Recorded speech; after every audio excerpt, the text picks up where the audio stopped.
তাজুলের গোপন গেম। সেই গেমটা কি? কোন গুটির চালে খেলে চলেছেন তাজুল ইসলাম? আমরা সবাই জানি তাজুলের সামনের চ্যালেঞ্জগুলো কি। কারা তাজুলের বিচারকে বাধাগ্রস্ত করার পথে ভূমিকা রাখছে? তারা খুব শক্তিশালী, জাতীয় আন্তর্জাতিক। এরা কারা? এক নজরে সেটা আমরা জানি আগে দেখুন, তাহলে বুঝতে পারবেন কত শক্তিশালী গেমের প্রয়োজন তাদের বিরুদ্ধে খেলার জন্য। ১ নম্বর, স্বরাষ্ট্রমন্ত্রী লেফটেন্যান্ট জাহাঙ্গীর। এই বিচারটিকে কলুষিত করার জন্য সে কাজ করে যাচ্ছে। কত শক্তিশালী বুঝতে পারছেন? পরোয়ানা জারির সাথে সাথে সে সাবজেল ঘোষণা করছে। দ্বিতীয়ত, ওয়াকার বিচারের বিরুদ্ধে সবচাইতে নষ্ট, বাজে, বেআইনি, অগণতান্ত্রিক, সংবিধান বিরোধী ভূমিকা রাখছে ওয়াকার। অনাগরিক সুলভ, বৈষম্যমূলক ভূমিকা রেখেছে ওয়াকারুজ্জামান। ওয়াকারের এই ভূমিকা বৈষম্যমূলক, ইতিহাসে স্থান হয়ে থাকবে। আইন যে সমান, এটা সবাই জানে, আইন সবার জন্য সমান না, কিন্তু ওয়াকারের এই ভূমিকার কারণে প্রাতিষ্ঠানিক রূপ পেল। এটা একটা প্রাতিষ্ঠানিক রূপ পেল যে আইন সবার জন্য সমান নয়। আইনের বৈষম্য প্রাতিষ্ঠানিক রূপ।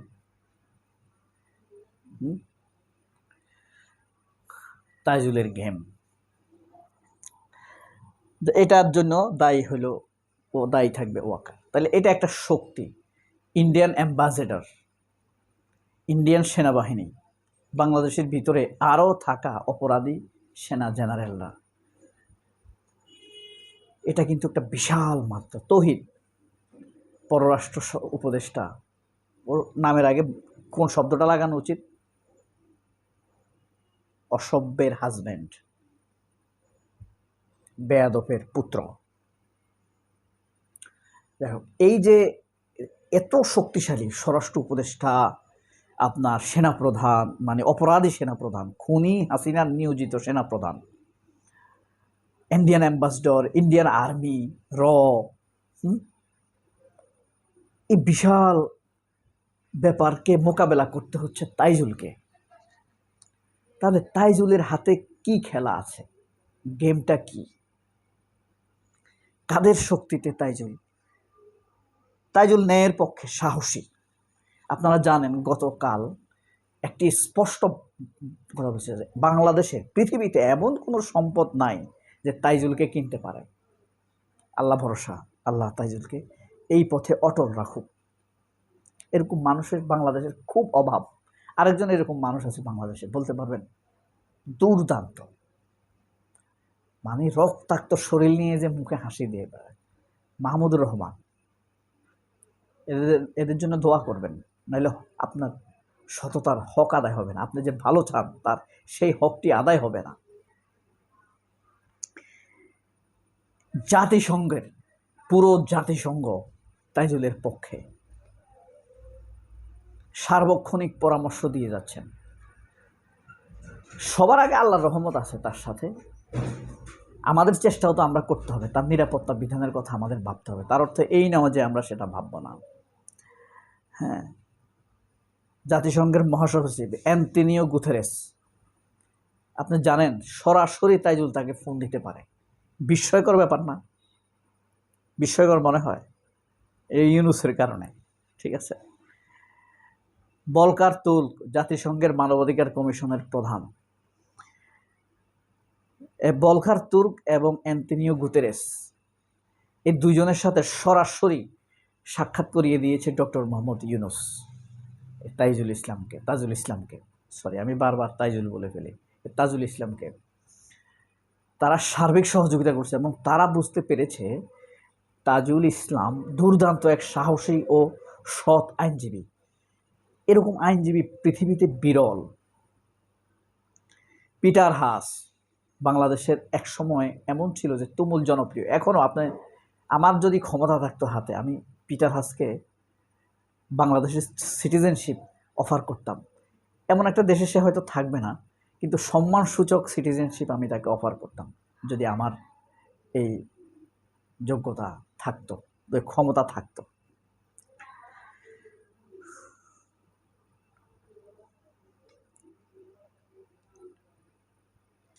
তো মাইন্ড ইট, ওয়াকার খরচের খাতায় ওয়াকারকে যদি সামান্য গোলযোগ বাঁধে বা ক্ষমতা নিতে চায় বা ইউনুসকে সরাতে চায়, ডক্টর ইউনুসকে, তাহলে ওয়াকারকে ইন্ডিয়াই মেরে ফেলবে, মারাবে। ওয়াকারকে দিয়ে ক্ষমতা নেওয়া হবে না, ইন্ডিয়াও নেওয়া হবে না, এটা নিশ্চিত। ওয়াকার ক্ষমতা নিলেই মানুষ ঝাড়ু চাটা জুতা নিয়ে বেরোবে ঘর থেকে, মহিলারা, নারী, পুরুষ, শিশুরা। হ্যাঁ, সুতরাং ওয়াকার শেষ খরচের খাতায়। এখন অন্য কোনো ইন্ডিয়ানরাও গোপনে আছে হয়তো, যে যাকে ইন্ডিয়া তৈরি করছে।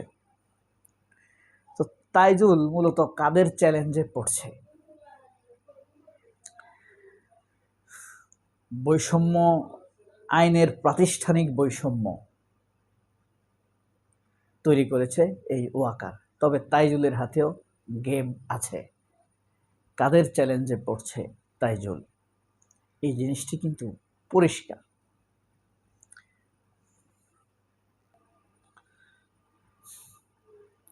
বাংলাদেশে যাই হোক, একটা আদালত তো আছে। শেখ হাসিনার 15 বছর একটা আদালত ছিল, কিন্তু এই আমরা সবাই জানতাম এখানে বিচার নাই। যাদের ক্ষমতা আছে তারাই রায় পায়, তাদের পক্ষে বড় আইনজীবী থাকে, তারা টাকা খরচ করে, তারা জজদেরকে ম্যানেজ করে, পুলিশ ম্যানেজ করে, সব কিছু তাদের পক্ষেই থাকে। যাদের টাকা আছে তাদের পক্ষে মন্ত্রীরা থাকে, তাদের পক্ষে শেখ হাসিনা থাকে।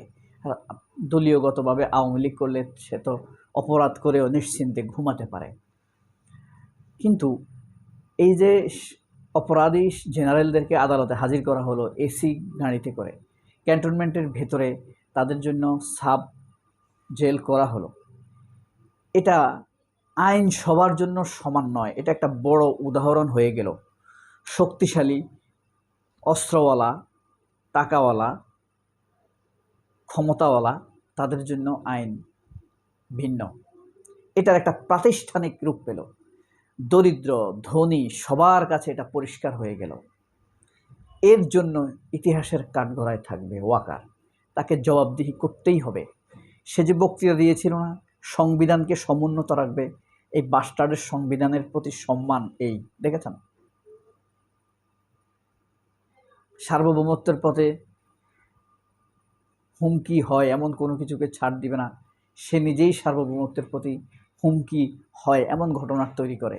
সে জেনারেলদেরকে, ডিজি, একটা দেশের সামরিক গোয়েন্দা বিভাগের প্রধানরা পালিয়ে যায় শত্রু দেশে, যে দেশটি আমাদের ক্ষতি করেই চলেছে। এর জন্য সে কাঠগড়ায়। সবাই অনেক ভালো থাকবেন। আল্লাহ হাফেজ।